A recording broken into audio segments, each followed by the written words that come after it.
he's a jolly good fellow, for he's a jolly good fellow, for he's a jolly good fellow, that nobody can deny, that nobody can deny, that nobody can deny, for he's a jolly good fellow, that nobody can deny.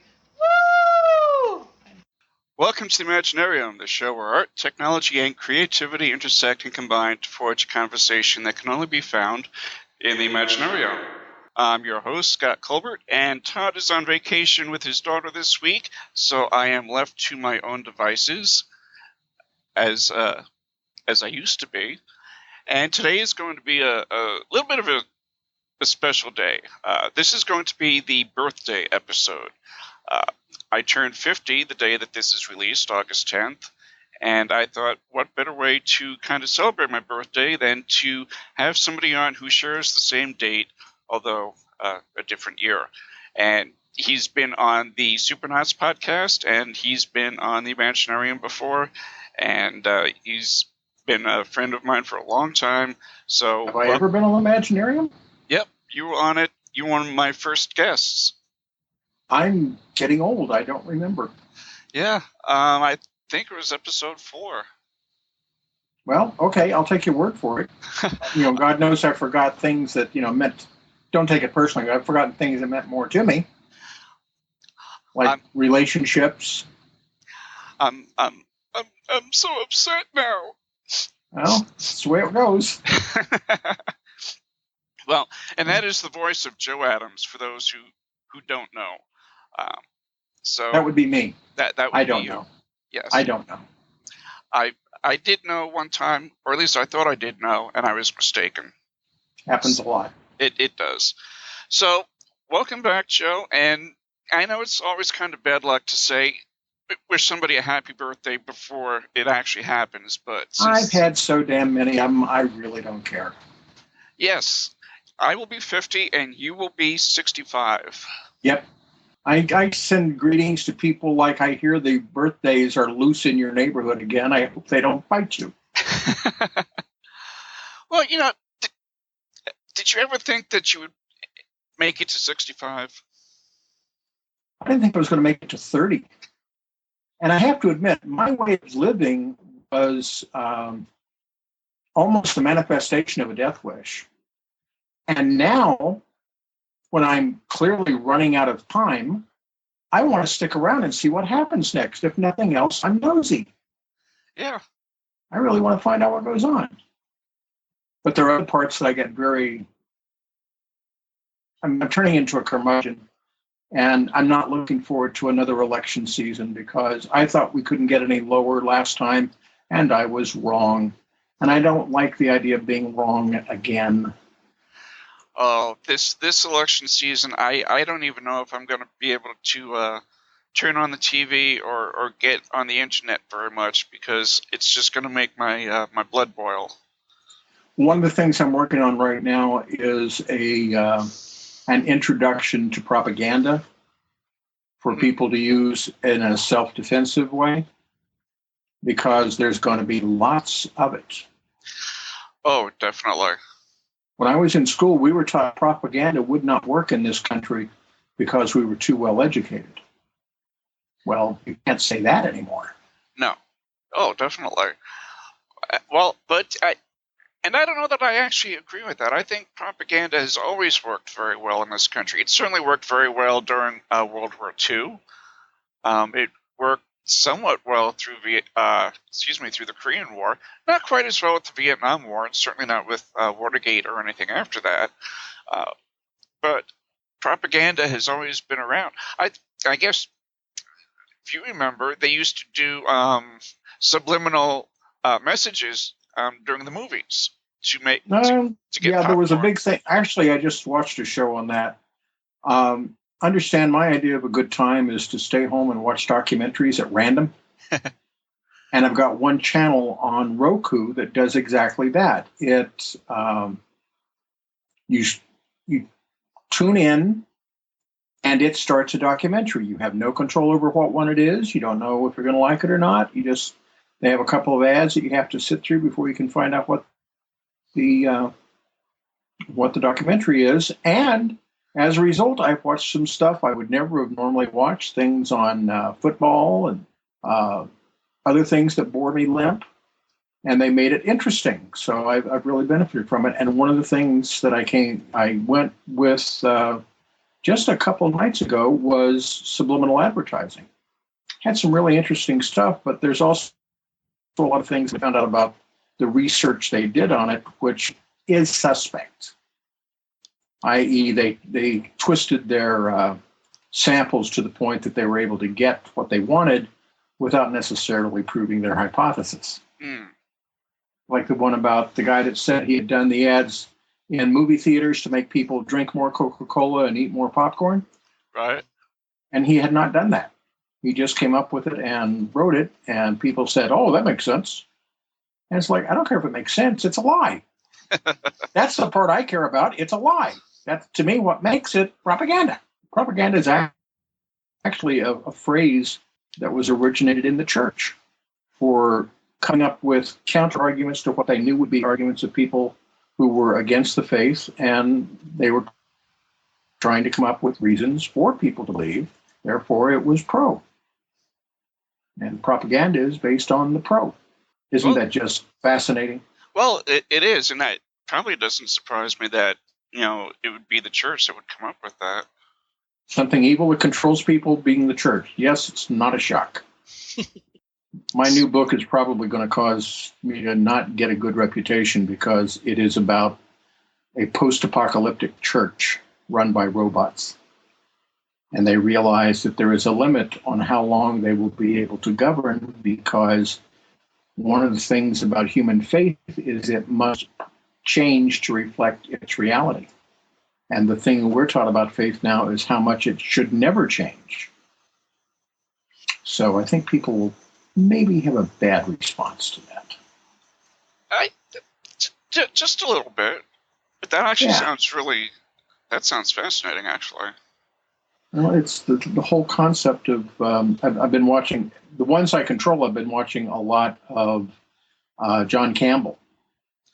I love the his interviews stuff. with John Campbell and Bill Moyers. Yeah. And that's one of his things, is like you really have to look at your faith, whatever it is, in terms of how it relates to now. And that was where Gandhi came up with a lot of his stuff, that all religions are true. Robert Anton Wilson came up with all religions are true in some sense and false in some sense. And I just find that to be an interesting viewpoint. I just have the problem with the invisible, all-powerful friend who lives in the sky. That's where I start thinking people are off their medication. It's funny. I was going through Facebook, and a friend of mine had posted something. A friend of his, who was very religious, replied to it, and he was talking about how Christianity was the one true religion, and Christ was the only one that could save you. And he was very polite about it, but he was stating his beliefs, and I really should not ever take bait like that. When I see something like that, I just need to close the browser and go off and do something. Yes, but something constructive. But I didn't, and I didn't necessarily go after him specifically. But what I said was, which god? The Roman gods, the Greek gods, the Egyptian gods, the Norse gods, the pagan gods, and which version of the Bible? There have been many, many translations and many, many editions. And so I said, when somebody asks me, do you believe in God? My general response is, well, which one? And that will get them really upset. Well, yeah, because they, people don't necessarily like to hear that, especially if you throw in Allah. With the strong anti-Muslim sentiment in this country, just saying Allah is enough to make somebody's head explode. That's true. And I guess my point is, because I have always had problems with spirituality and religion my entire life.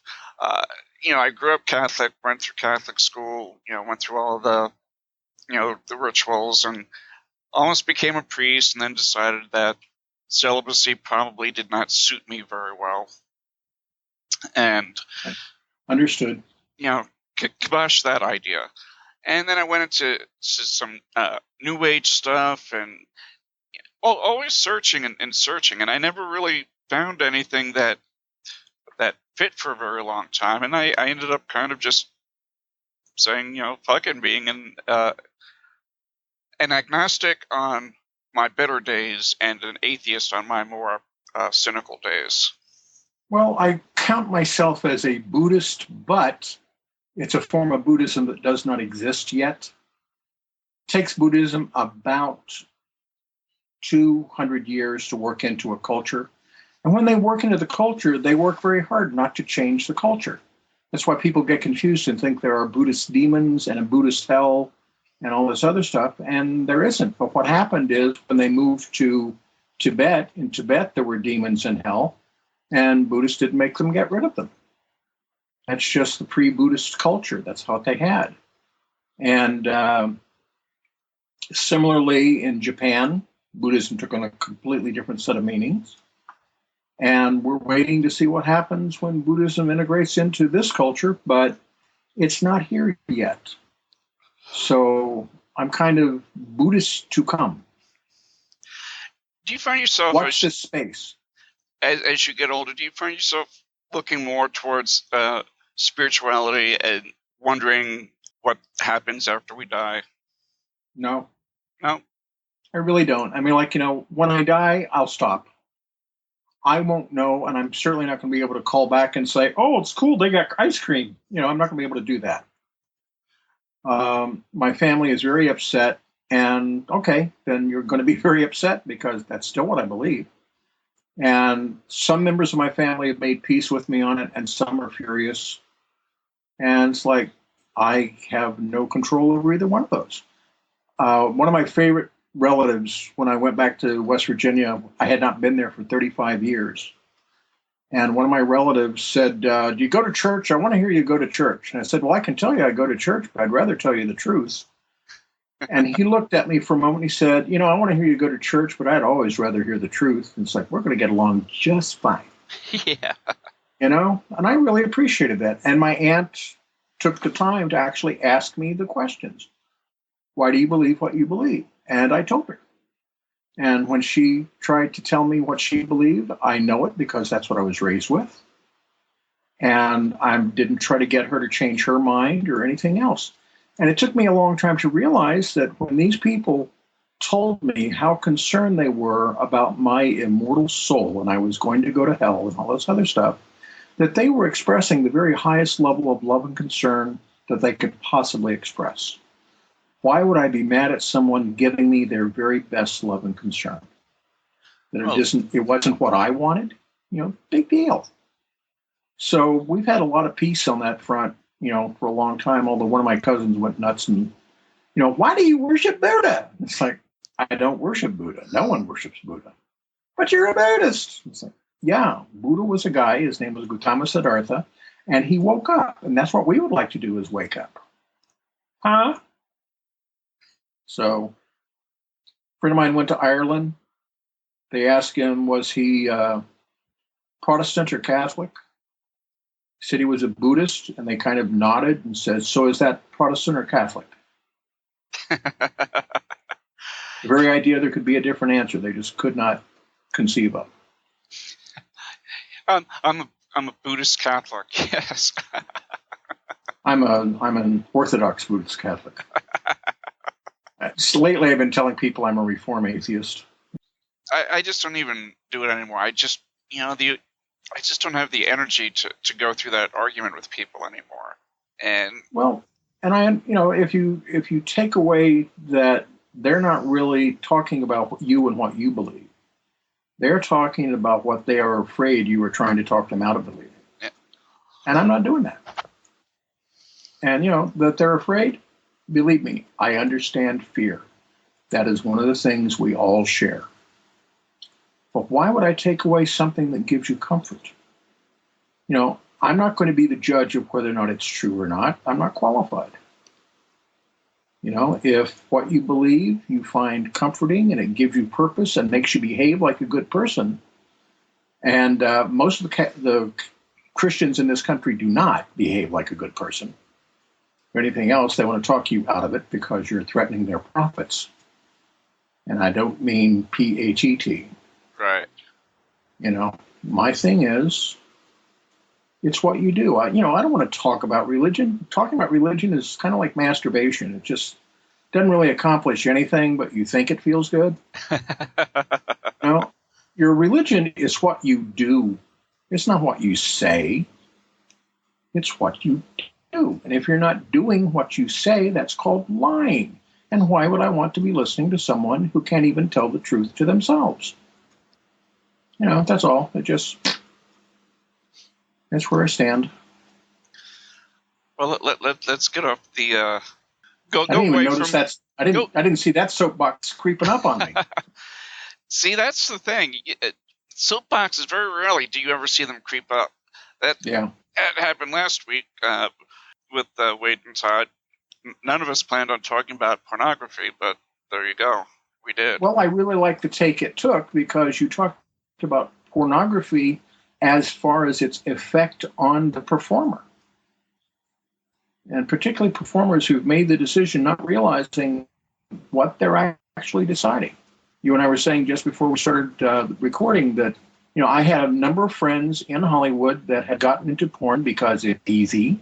Hollywood is probably the porn capital of this country. And the people that did that did not realize that they were making decisions that were going to haunt them for a long time. And when you have made the decision to turn yourself into a commodity, it is very, very hard to get back to being a person. Well, especially in today's age of technology, where anything and everything that you do is going to be out there somewhere for eternity. Yeah. You know, backups are not always in your favor. No, and it's very difficult. You know, and particularly if you're in that type of an occupation and you want to do something different, most employers now, they do, searches for you. You know, they Google their applicants, and are you going to hire somebody that the first thing that you see is their boner? Depending on the bosses during the hiring.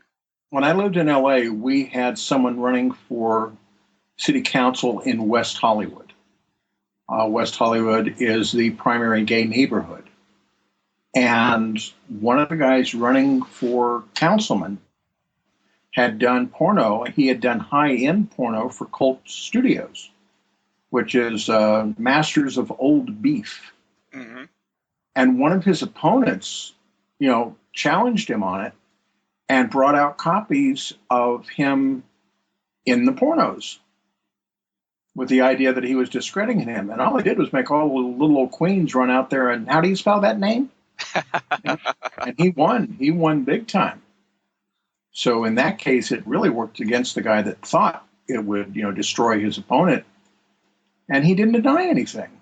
It's like Marilyn Monroe. She was asked why she posed for naked pictures. And she said, well, I was poor and I needed the money. And everyone went, I've been poor. Nobody wanted to see me naked. And she didn't apologize for it. She just laid it out there. Yeah, I did. I really did. Going back to the political season that we have before us, it seems like it starts earlier and earlier. I think. Also, we're going to talk about which one of the candidates you wanted to see do porn. Oh, none of them actually. How's that for a horrible thought? Oh God. Well, that would certainly help me on my diet. All I'd have to do is think about that, and I just don't feel like either. I maintained a thing for a long time where if you wanted to lose weight, the best way to lose weight would be to tape a picture of Richard Nixon to your refrigerator naked, with an erection, smiling. Yeah. That'll put you off your feet for a while. It's later. As we go along, I'm finding out more and more. I have respect for some old-time Republicans. People like Dwight Eisenhower. Dwight could have run on either ticket. He was just the desirable hot commodity of the day, and like World War II, he could do no wrong. And he made a choice to run the way he did, but he still established some really good policies. He was the one that first warned us about the military-industrial complex, that they were moving in and making decisions based on their profits, not based on what was good for the country or anyone else. And we owe that to him. I thought that was a hell of an exit speech. Well, somewhere between Dwight Eisenhower and now, something's gotten mixed in the translation. I had posted something on Facebook a week or two ago about, 234 years ago, we had politicians, and they weren't really politicians, but, yep. Thomas Jefferson, Ben Franklin, John Adams, Sam Adams, and now we have people like Donald Trump, Rick Perry, and, a host of others who have, collectively an IQ of about 12. And then you can combine Sarah Palin in there without interfering with your averages. Well, exactly. And it makes me wonder what happened between then and now where, all that brilliance and all that intelligence just got, it evaporated. Primarily, and I will say this, and people may not like it, but people in your show might not mind it too much. There was something that happened. It was called Richard Nixon. Richard Nixon worked under the attitude that if the president does it, it is not a crime. And that got us going to where we are now.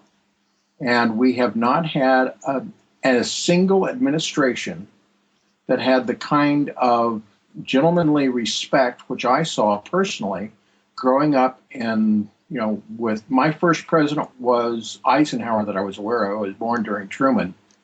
My thing was the president had a certain level of respect, no matter what party you were in. The people that absolutely hated Franklin Delano, absolutely hated him, still afforded him the respect of the office. Well, the first thing we have showing under Obama is a member of the poor potty training generation yell liar from the floor of the House, which had never happened before. And to me, there is no respect for the office. And I was watching some debates from England, and they had an election coming up last year that was kind of important. And the thing that came up is when they discussed their politics, they did not act as if the vote this time will settle it forever. Nothing at all like that. It was like, well, you won last time and we put up with you and we think it's wrong and we can probably fix this, this, and this, and their attitude was, and then you'll mess up and we'll get it. And, it was very much a realization that this was just a temporary change in flow for the foreseeable future. Now, we don't have any of that in this country. We have people that think that this next time we're going to get rid of all the liberals, we're going to get rid of all the conservatives, and never have a problem again. And it's like, what kind of drugs are you taking? They sound really good. I didn't get any of those. I got ripped off anyway. They kept telling me I was going to have flashbacks, so I took acid, and I never got a flashback. I felt cheated. Yeah, I want my money back on that, actually. Well, I don't have my receipt, so I probably could get it. But I think you're right. Nixon was the first president that I remember. And mostly what I remember is Watergate, because we were actually, and I remember his resignation speech because we were actually on a family vacation. I believe we were in St. Louis. The office manager of the hotel that we were staying at had it on, and so we were all standing in the lobby of this hotel watching Nixon's resignation speach. And, if you don't think that doesn't affect a 9-year-old, it certainly did me. Well, this was when I was doing my most political active stuff. I was working with Pacifica Radio. We were doing coverage on Watergate like you would not believe. And like, we did serious coverage. And there was this incredible lack of belief that he actually was going to resign without us going to a major constitutional crisis. Because you got to remember that his original vice president, Spiro Agnew, was on fraud charges for a real estate deal in Maryland. And when he resigned, they got a Rockefeller, which had the conspiratory people just absolutely having strokes in the street. But Rockefeller died having a heart attack leaving his girlfriend's apartment in New York.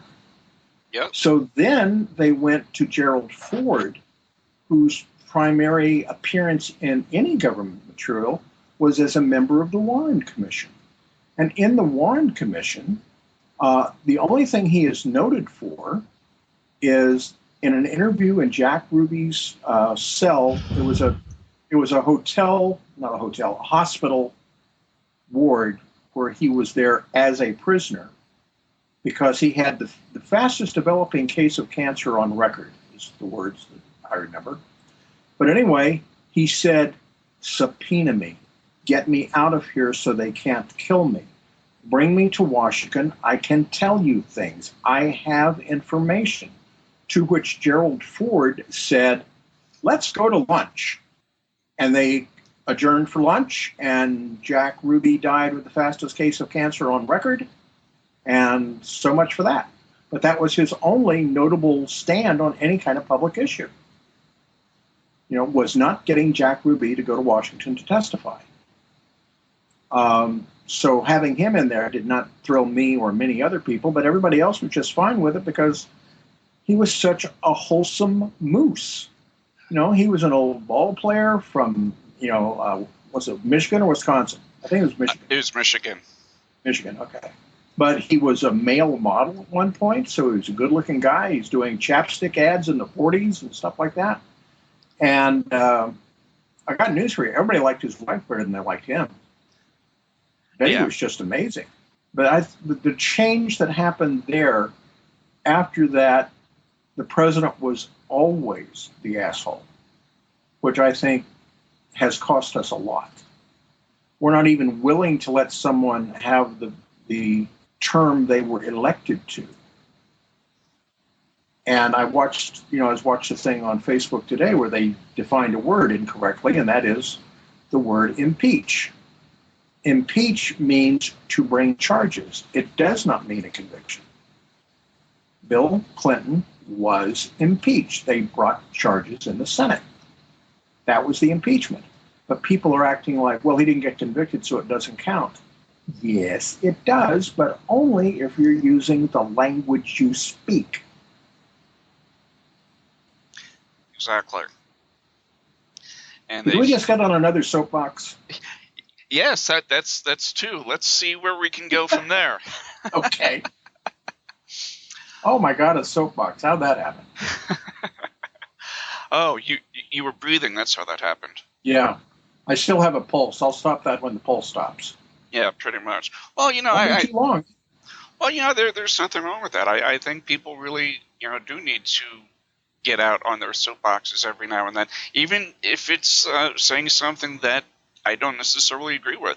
And I've got several friends on Facebook who they and I will never agree on anything, ever. But fortunately, I find that okay. That's perfectly okay with me. Yeah, because we're still friends, and we still respect each other and respect what each other does. We just have different views of looking at things.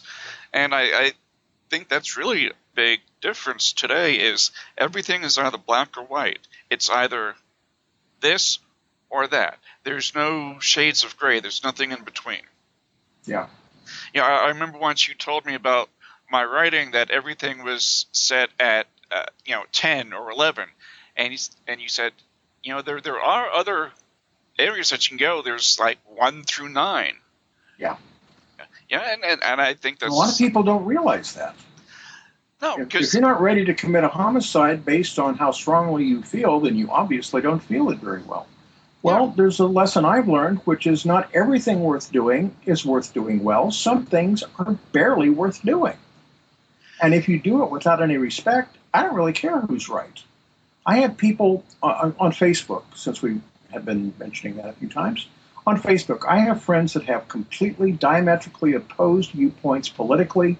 One of them is an ex-cop, and we do not agree on a lot of the stuff with the recent news stories regarding police handling of minorities in particular. But the whole thing about wearing the chest cam, he loves it when he finds a story where someone is caught threatening to fake a racial incident to get their case, to not be arrested or stuff like that. And I wrote him a reply this week that said, really, showing someone as being a lying son of a bitch is not news. We need to see that, because what we have seen is depending on the police to police has not worked. And people need to have confidence in their police. And right now, they don't. So let's get these stories out there. And when you find someone that's being a lying sack of shit, tell us, so we can take that into the calculations as well. Because I've known a lot of cops in my time. An awful lot of guys got into the job because they don't like to see people hurt, and someone they knew, someone in their family, a friend or something like that, was hurt really bad, and they wanted to make sure that didn't happen again. And to me, that's the ideal reason to become a cop. And, I have known every police department I've been involved with over the years, and it's been quite a few. There has always been one old-timer who's got the old, racist attitude, but he does a good job as a cop, so we'll just not mention it. It's like, no, that's exactly the part that people don't trust. The police have to be accountable. But who the hell are you going to call when someone's got a knife in your ribs? Yeah, it's, no pun intended, it's a two-edged sword. And if we can rebuild the trust, which we do not have now, we just do not have any trust, then maybe we can do some healing. Because people love it. It's like watching some of these guys go lose their mind over the fact that they found a black guy that wants to defend the Confederate flag. Well, that doesn't surprise me at all. You had Jews running the Warsaw Ghetto, in the employ of the Nazis, because that way the Nazis could say it was the Jews doing it. They didn't do that. Right, and that doesn't make what happened any more correct either. Right, it doesn't. And the thing is, if someone had a badge that had a happy face on it and came into your home and shot your uncle and beat your mama and suddenly your sister was pregnant, after a while you wouldn't want to see that damn happy face for any reason. I think you have to look at context and the fact that, some of the police I have known have really put themselves on the line to do what I said, protect people.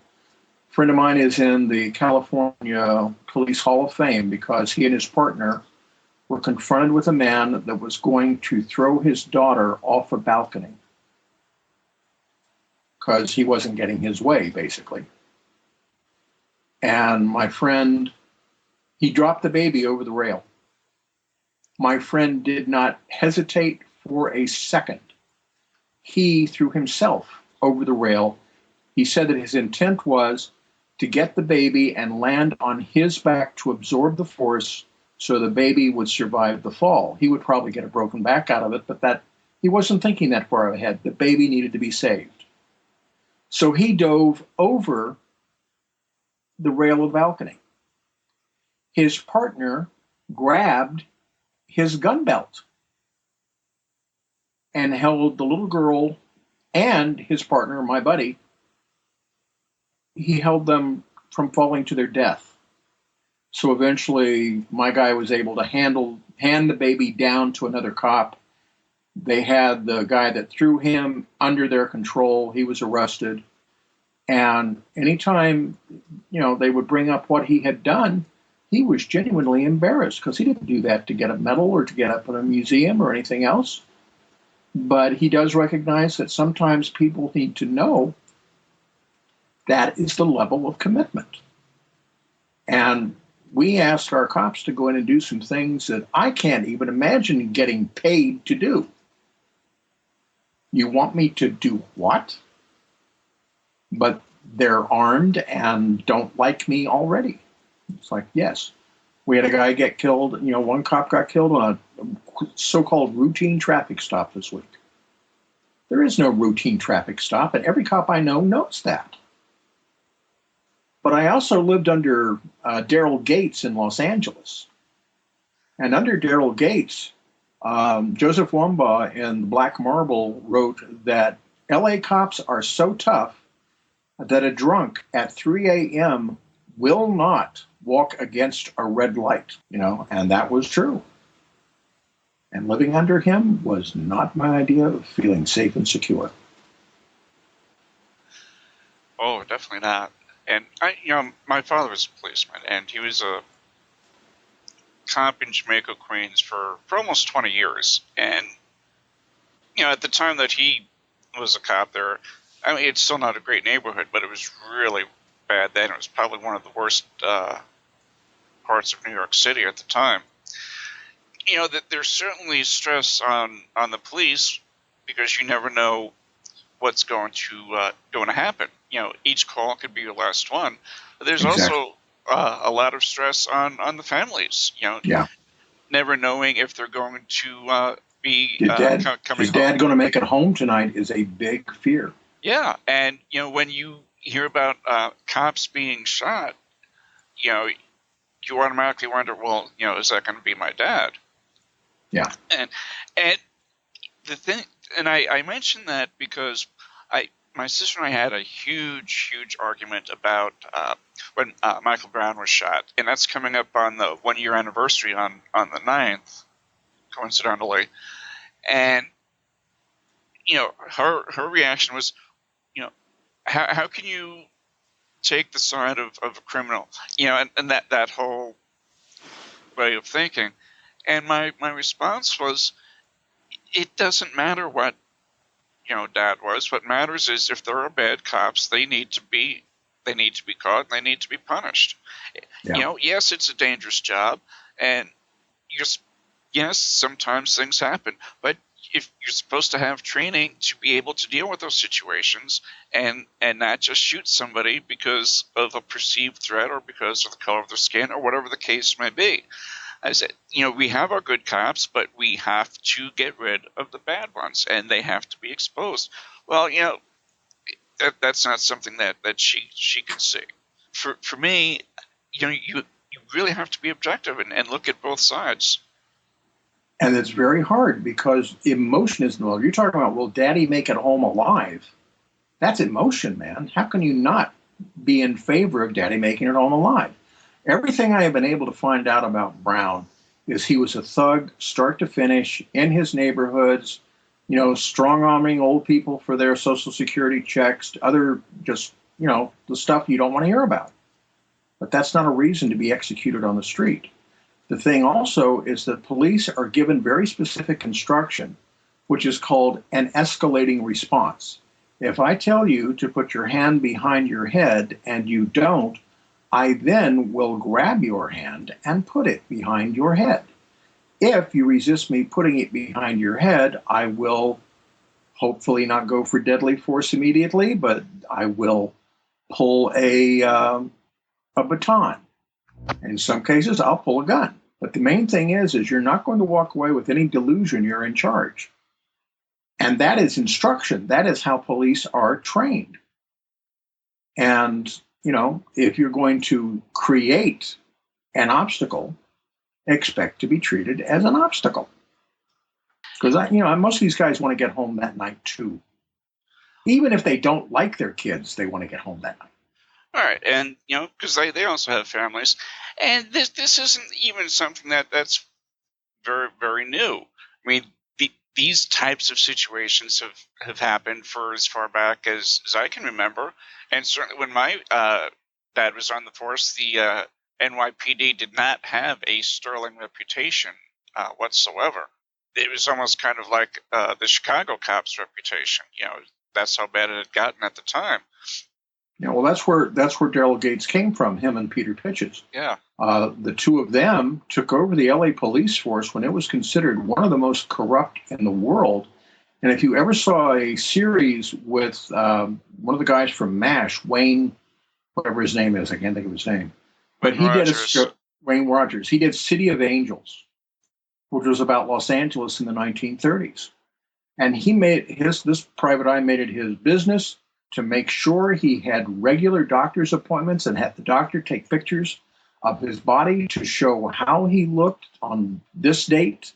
And if he's looking like this after the arrest, and that's 2 days later, probably the damage came from the arrest.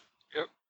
Money disappeared under the previous, administrations. And I got to say, if I were living in LA, I would not want to, have to bribe a cop to get him to show up when my place got robbed. I didn't want a second tax on, whether or not I was making the police happy. Not my job.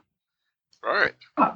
But, my thing is like, I grew up in Los Angeles from the age of 9, and I did not leave LA. I finally moved to San Francisco in 89, just before the quake. And I had tried living in Arizona. That's where we met, and that didn't work out real well. But I was in LA the rest of that time, from 1960 to 1989. And I watched the transitions to Daryl Gates. And most of the police I knew would not be anywhere near an LAPD cop because they considered them cowboys. They were uncontrollable. Stories of cops putting black tape over their badges and going in and beating up, people that had caused them unhappiness. Those were standards. So when the Rodney King beating happened, most people I knew were like, we finally have some evidence. Somebody might believe us this time. Because I was growing up in Inglewood, which is now considered the home of the Bloods, and the Crips were down in Compton. And both of them came out of the Black Panthers sending down people after they were being broken up in the Bay Area. And one went to Compton to create the Crips, which was strictly a money-making drug operation. That's all it was. And we knew that shit happened all the time. And you could not get the LAPD to deal with the drug lords because they were getting their pay. And then finally, when they showed this, and then you had it on camera where someone was getting beaten and beaten and beaten and beaten and beaten, I think Rodney King should have laid down because he probably knew he was dealing with the LAPD.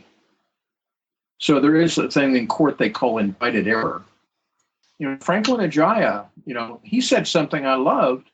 He's one of my favorite comedians. He's not well known as a comedian. He's primarily a writer for series now. But Franklin Ajaya, when he was doing his stand-up act, he said he got arrested in L.A. for being a nigger on a sunny day.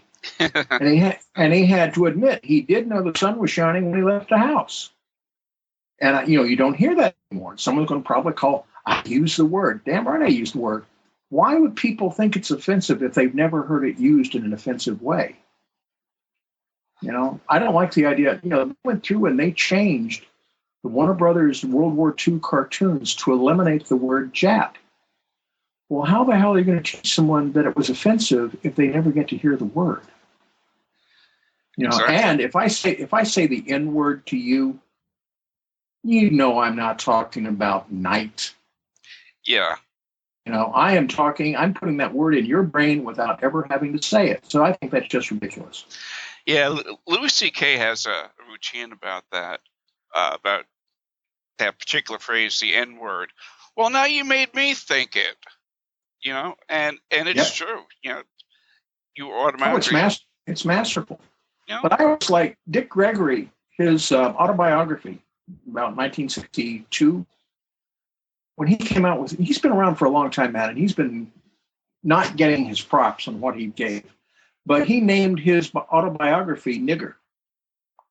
And he was asked, why did you do that? He said, because the next time my mama wants to cry because someone called her that, I can tell her it's just somebody helping me promote my book.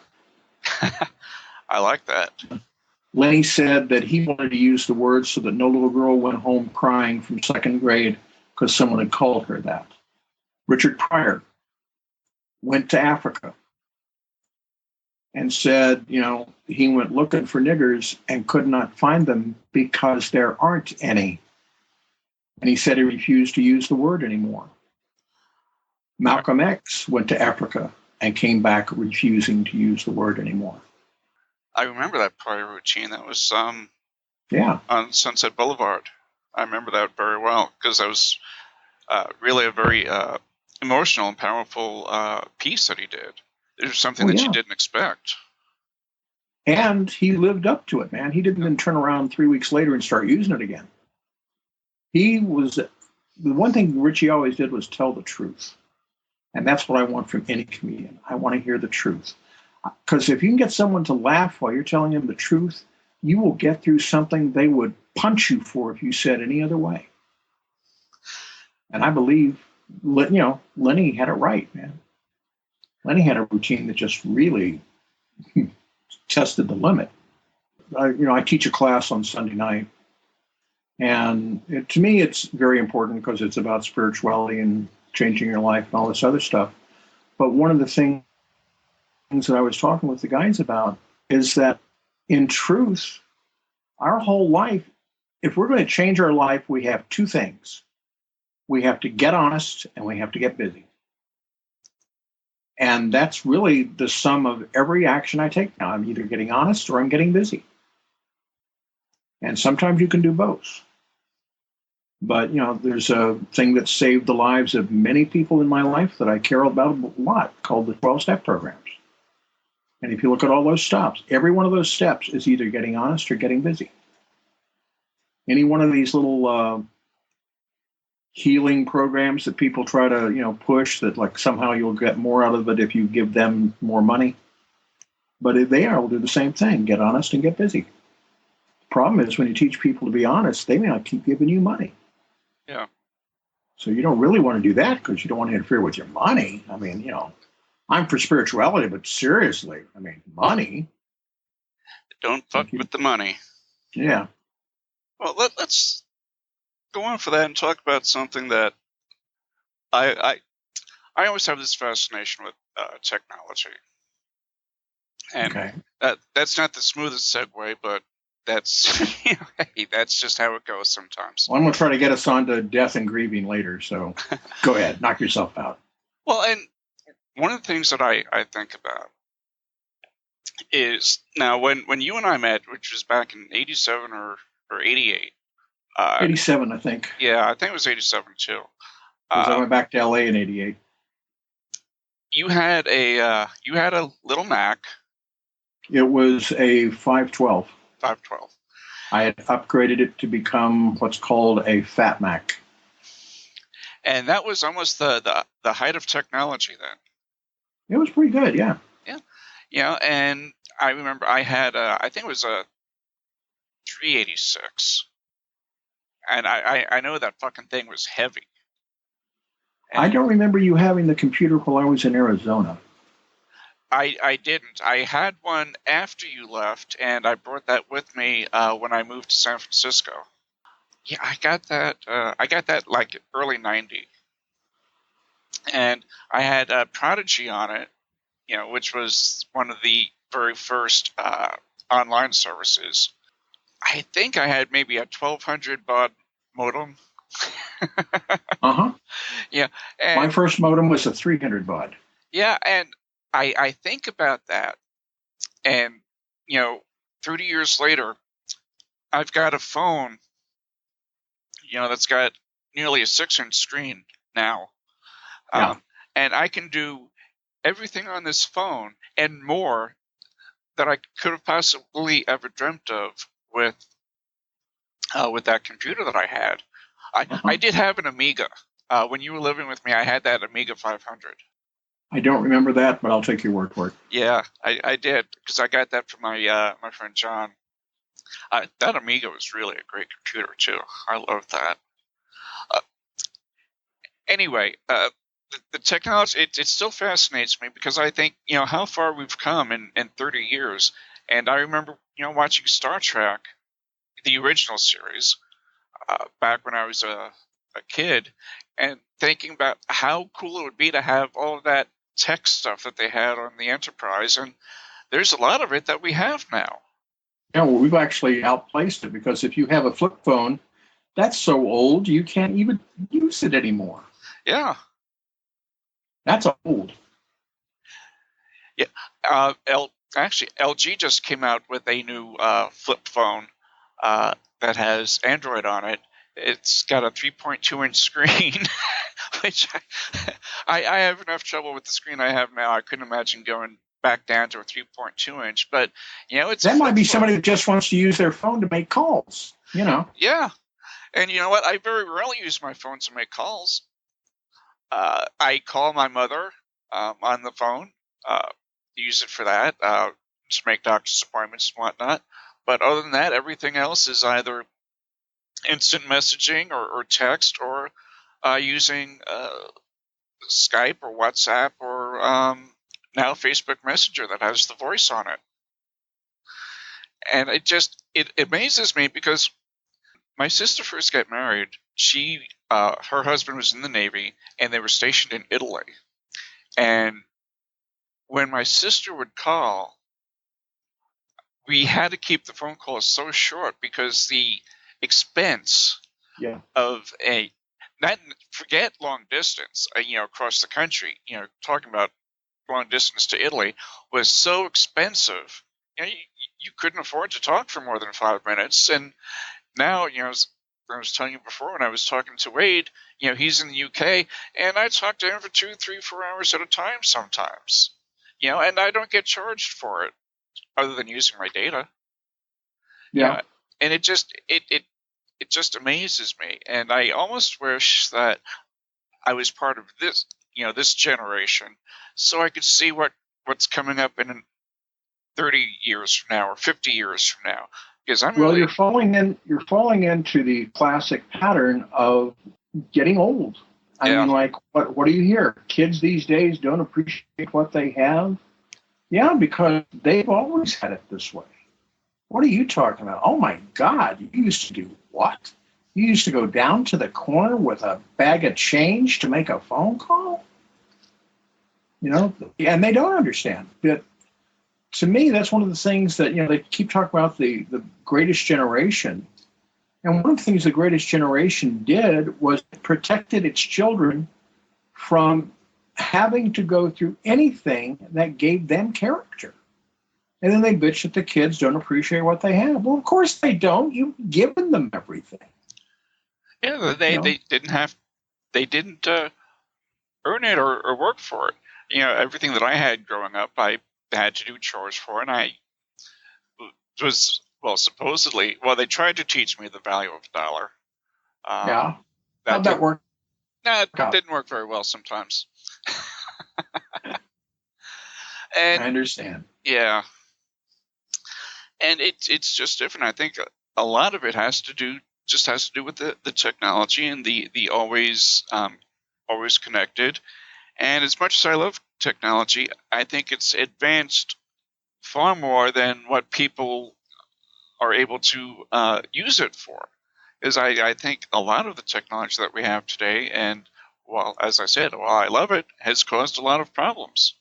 Mm-hmm. And a lot of problems that people don't even see why we would be concerned. Why would you care how much information the government was able to track on you from your phone calls? What are you, paranoid? No, I'm well informed. That's why I'm freaked out. Yeah. And there was a movie. Do you remember the movie Seven? Yes. One of my favorites. There was a thing where they were almost getting blocked by the FBI. They could not come out and say that the FBI was tracking which books you checked out from a library, because that was one of the things they were doing that they didn't want anyone to know about. And they basically blew their own cover by levering an injunction to not let them release the film. Why not? Because they're giving away government secrets. What government secrets? And then instead of saying, I can't tell you, which would be a government secret, they went ahead and said, well, that part about following what you checked out in the library. To which everyone just kind of went, excuse me? That's a thing? No, it's not. Just as an example. No, you blew it. You let it out. So I thought that was hilarious. They got all paranoid about giving away state secrets by telling you what part of the film was going to give away state secrets. And it's like someone didn't have their Ovaltine this morning or something, because you're just not right up there, Sparky. Yeah. Well, and it's I always get amused by people who talk about wanting to maintain their privacy, and I knew from the very first time that I ever logged on to a BBS service or onto an online service like Prodigy or AOL or CompuServe that anything that I said or did was probably going to be seen somewhere along the line, and that anything that I could possibly do online is not going to be private. And I just had that idea from the very beginning, and I think it's true, because once you sign on to the internet, your privacy is gone. If you really want to maintain privacy, you don't get on the internet. You just use 2 tin cans and a piece of string, and you go live like Ted Straczynski out in the woods, making bombs. No, I've got a friend that refuses to get on any of the services. He's not going to be on Facebook. He doesn't do anything else, simply because he knows what's possible, and he lives in one of these here United States and is a high-tech professional. But you'll never find him on Facebook. And that's like, I respect that. I almost said what state he lived in, and I'm not even going to do that. I don't know. I just, as excited by technology as I am sometimes, just the way people use it just frustrates me. Yeah. And then they wonder why their Social Security number is being used to file false income tax returns. Exactly. That they are being charged for. I found out about it completely by accident. Someone was using my number, because my number is fairly easy to come up with on a random search, because it's repeating numbers, and I called the IRS on something different, and they said, did you file an income tax return last year? And I said, no, I haven't filed it for years because I'm on disability and I don't make enough to file. If you're below a certain level, you don't file. They said, well, someone filed in your name. And it's like, what the hell? And they told me that it was a state that I had never lived in. They asked me to give them all of my addresses. And I said, well, I don't remember the street addresses, but I can tell you what cities they were and approximately what times and all that. And I did that. And they said, well, we have someone filing on your Social Security number from a state you've never lived in, and they've done it 3 times since 2004. If they're trying to steal my credit, more power to them. It's like the old joke, some guy broke into my house and I woke up and he was going through my house for money, so I started looking with him. I mean, there are a lot of old jokes that I like. If anyone's picking my pocket, they're just getting practice. Yeah, they're going to get lent.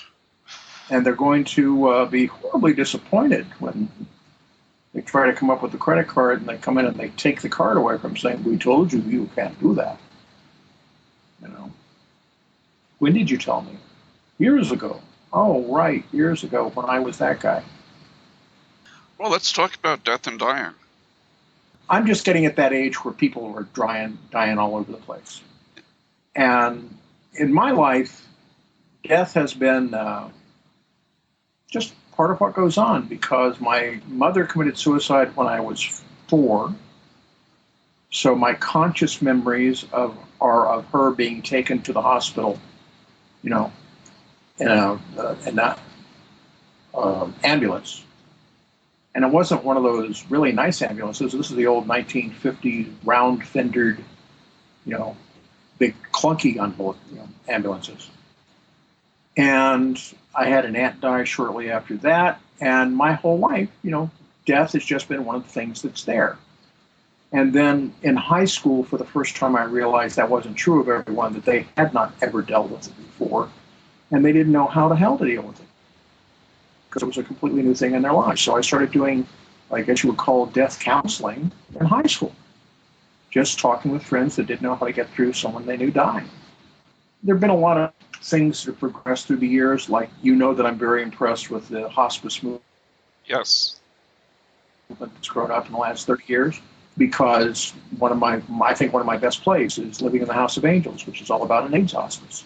And anyway, the thing that's been getting me is that new reports are coming out that people who have grief counseling after things like Columbine, stuff like that, actually do worse than people that had no counseling. And it appears that what's happening with grief counseling is people are trying to get someone to conform with what a statistical norm of grieving is supposed to look like. And that is offensive to me. Very offensive. And a friend of mine sent me an article this week that I absolutely loved, where it said that, grief is going to take as much time as you take. Some people go through their entire grief process in a few hours. They're not blocking anything, and they can go through the whole process in just a few hours. And that's rare, but it happens. And some people, it continues for years. And one of the things this article had that I loved was the importance of coming up with personal rituals to help you with death. And one of the examples they gave is this one woman whose husband was killed in a car accident. Every week went out and washed her husband's car the way he used to. And for her, that was a connection. It was being honest. And it meant something. And I just thought, God damn, that is great. That is great. Letting people take the amount of time they need, not pulling that, you should be over it by now. My God, he died almost 3 weeks ago. People do not fit into compartments.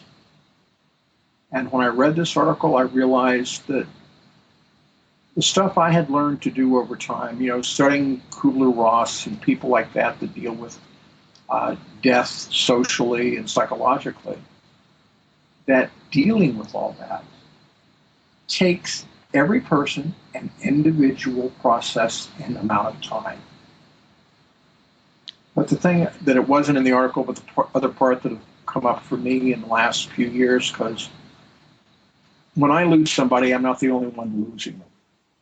And I have found the best healing is when you start taking care of someone else who shares the loss. When my dad died a few years ago, I was his designated caretaker for the last 6 years of his life. And he and I had been enemies. And I found out from my sister that no, he never made me his enemy. I made him my enemy. That was me. So when I made the choice to get to meet who he was, he and I actually became friends. And for me, there was a wonderful day where he made a suggestion, and I was able to look at the suggestion and think, is this something I want to do? And I'll be specific. The suggestion was that I should join Costco because there were prices on products he knew that I used a lot. And if I'm going to be buying them anyway, why not pay less? And so for me, there was not the automatic reject it because it came from him. There was not an automatic accept it because it came from him. There was, is this a good idea? And the answer turned out, yeah, it actually was. So I joined Costco. And he was very happy that I joined Costco because that meant I was listening to him. And I told him, I said, actually, I just sat down and made a decision. Is this a good idea or not? And decided it was a good idea. And he was a little disappointed. But he also recognized that that meant he and I had just gone through a new level. And his last couple of decades we actually got along well. And when he died, and I knew he was going to die, he was in hospice care. They no longer called it palliative care, which is what they try to get away with calling it mostly these days. But when he was in hospice care and we were waiting for the day came. And when the day came, I had not just lost my dad. My sisters had lost their dad. And my brother had lost his dad. And it was important that I helped them process what they needed to go through. And in the process of dealing with the other people sharing the same grief, my process was very short. It was very satisfying. It was complete. And as a result, now when I'm dealing with people who are having faced death, some for the first time again, then I'm able to tell them, let it take as long as it needs. The pain never goes away, but it gets to be less and less. And what will happen is you'll have a day where you don't think about them for the whole day. And the next day you will think about them and suddenly feel guilty that you went through a day without grieving. And that's the way it's supposed to be. We can't live all of our life tied up in grief. We can't get anything done if we're always wailing. But we also need to get the stuff out while it needs to get out, because otherwise it stays inside and it just becomes something that's waiting for a trigger. I currently am the guy that can burst into tears over a really good dog food commercial. And that's not always appropriate. And I've actually had someone tell me that I have specific affect disorder where I'm crying at inappropriate times, and there's a pill for that. And my basic response to that kind of thing is, well, fuck you.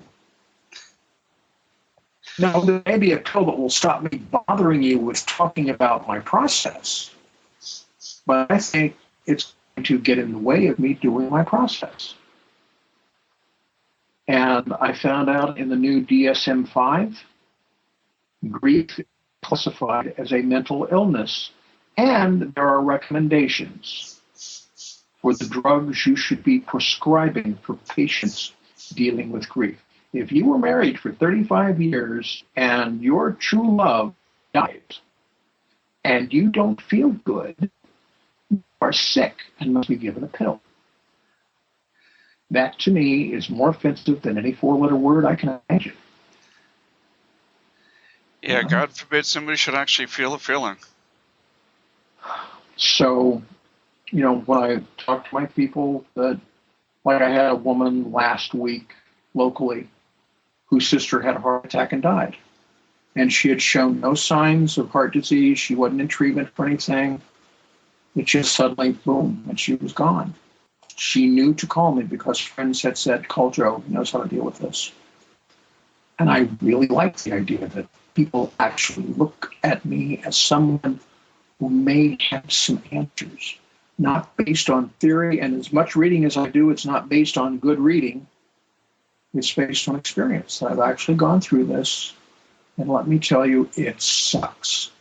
And you will not think about them for 3 weeks. And then you'll hear 2 notes of a melody that means something to you with them, and it will all be right there again, and you'll be sobbing, and that's okay. You're allowed. This idea that they're going to have grief counselors, make sure you get through grief appropriately. We don't want any of that sloppy, unfinished emotional crap flinging around. It's like, yes, we do. That's called being alive. So I've been watching a lot of stuff on death and grief, and it's another way that people try to rob someone else of something that threatens them. I don't know how to handle you being in grief, so the answer is for you not to go through that. You should be over it by now. Yeah, well, maybe you didn't love yours. I loved mine, so, not at all my problem. I guess that's all I needed to say about it. I really have trouble with people censoring someone else feeling very deep, very human emotions. They don't have the right. Well, and I actually think that's probably a very good place to stop. I don't think I can. So talk about ending on a downer. Yeah, well, unfortunately, sometimes that happens. Well, it wasn't my intent to become a downer. It's just that that's the thing that we have. The thing that we have the most trouble talking about is usually what we need to talk about. Freud did not say that sex made you crazy. Freud said repression made you crazy. And what did people in Vienna repress more than anything else in the 1800s? They repressed sex. Therefore, they could say, see, I told you it would make you crazy. And you better believe he got funding based on that, too. Oh, no doubt. But the truth is like what's suppressed in this culture mostly is death and dying. So I like to stir the pot whenever I can, even when they make me lick the spoon. I don't like that part. But I will stir the pot. Well, and it's something important to discuss and talk about, as we're both 1 year closer to it now. Yep. I As don't much exactly know the date for my countdown, but I'm sure it's underway. Yeah, and it's not always something that we like to think about, but again, like talking about pornography last week, it's something that's that we need to talk about. There needs to be a lot more discourse about death and dying and grieving, and those are things that I think should be taught in high school. Fuck calculus and algebra. Teach me how to deal with life. Someone posted a thing on Facebook today that I loved. Another day that I didn't use calculus once. Yeah. How about that? I thought that was pretty good. Well, and I will end this on a meme that I posted a couple of days ago because I read it and it just tickled me. And it was a quote by Buddha, and it said, "Don't be a cunt." I saw that one. And I try to remind people, we have no idea what Buddha said. No one wrote anything down for at least 300 years. And in that time, it was considered rude to claim original inspiration for yourself. You always gave credit to what inspired you. So a lot of people would write something, and it would be the first time it was written, and they would credit it to Buddha. So don't believe it just because Buddha said it. And actually, that sounds more like Ricky Gervais or... Yeah. Well, it certainly wasn't... since I have no idea who created the meme in the first place, I have no idea what their intent behind it was, but I think it's hilarious. I found it very amusing myself. Yes. So, enjoy your birthday. Well, I want to thank you for asking me to be here, because this went by fast. This has been a really, really good time. Well, good time being, I suppose... just another rollicking time talking about death and decay and all your friends. Death, politics, and everything else that grinds people's gears. Religion, we had it all in this one. But death and religion. Yeah, but these are all things that make up our lives, so I think it's appropriate for a birthday show. Well, happy birthday, dude. And happy birthday to you too, Joe. And did you know that the guy you used to share the house with me with, Jeremy Lauren? Yeah. His birthday was yesterday. Oh, I didn't know that. Yeah. I constantly forget his birthday, and this year I actually remembered. But I had forgotten his birthday so often, it was getting so it really wasn't funny. It's like I'm going, do I have some unresolved anger here that I'm just ignoring his birthday that close to mine, or am I mad that I have to share it? Then you came along and I have to share the whole damn thing. So, well, see, but that's the good thing about Facebook, is you get those birthday reminders now. Yeah. Maybe that's why I didn't forget. Technology, once again. Well, we will have the social media links for you on the show page, and as well as... Tell people to go buy my books. For some reason, my books are selling in Europe. Yeah, I've had quite a run in Europe myself. I mean, my payments are in euros. They have to translate them, but it's not like I'm going to go out and buy a big dinner with them. But I had better sales last month than I had, in the last 4 months combined. So it's been a real. What's going on with Europe? Is it something that people that actually might think want to read? Something in the water. So it's just a symptom. It's not really that they like my book. They just have symptoms. Could be. Okay. Well, we will link to your author page on Amazon, which lists all the books that you've got up there. Okay. And let's see. And you should probably write a book on counseling for grief. I think you should probably write one on that. The pocket grief counseling. Yeah. That sounds even more creepy. That actually kind of sounds like something I would write. You know what this is called? Dancing in the parking lot. Or Jewish farewells. Where no matter what you do, and another thing. Let me finish my closing before we go on to 2 hours now. Okay. You can subscribe to the Imaginarium on iTunes, as well as rate and leave a review. And if you enjoy the show, check out our other podcasts at supernauts.com.